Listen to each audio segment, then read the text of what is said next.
It started like any normal evening. The kids were asleep, dinner cleaned up, and I was scrolling through my phone, trying to relax after a long day. That's when the messages came. At first, I thought they were harmless, quick texts from friends, but as I read, the truth hit like a punch to the chest. My wife, the woman I had built a life with, was planning to spend the night with someone else. Not just anyone. Someone I had warned her about months ago. Someone with a reputation for flings and manipulation. And yet, she wrote casually, joking even, as if it were normal. Shock and disbelief mixed with anger. How could someone care about their family, about me and our children, yet choose betrayal in the most deliberate way possible? My mind raced. Part of me wanted to confront her immediately, yell, demand explanations. But Grandma's voice, calm and sharp, echoed in my mind. Rage is loud, but strategy is quiet. Prepare before you act. I knew she had underestimated me. She thought her late-night rendezvous would go unnoticed, her lies safe in the dark. But I wasn't blind.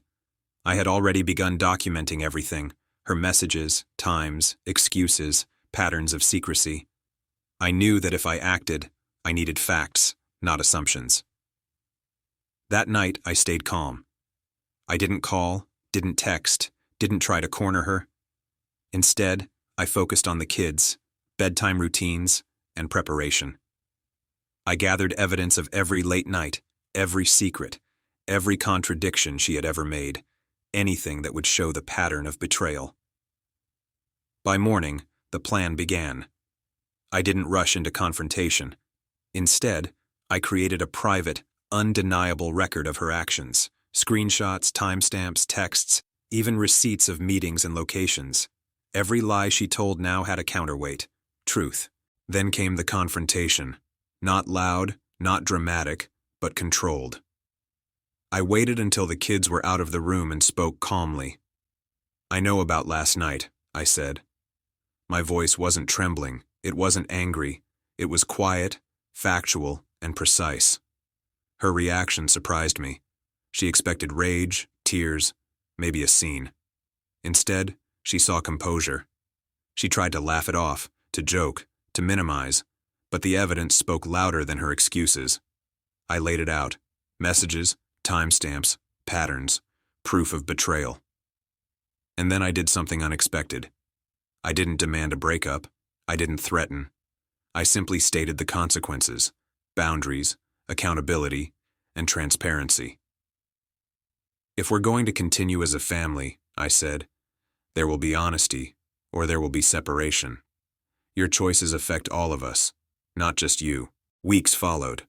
There was no public spectacle, no dramatic explosions. But the quiet shift was undeniable. She realized that her actions were no longer hidden, that I had foresight, preparation, and the ability to protect myself and the children. The power she thought she had wielded evaporated quietly, replaced by my control of the situation.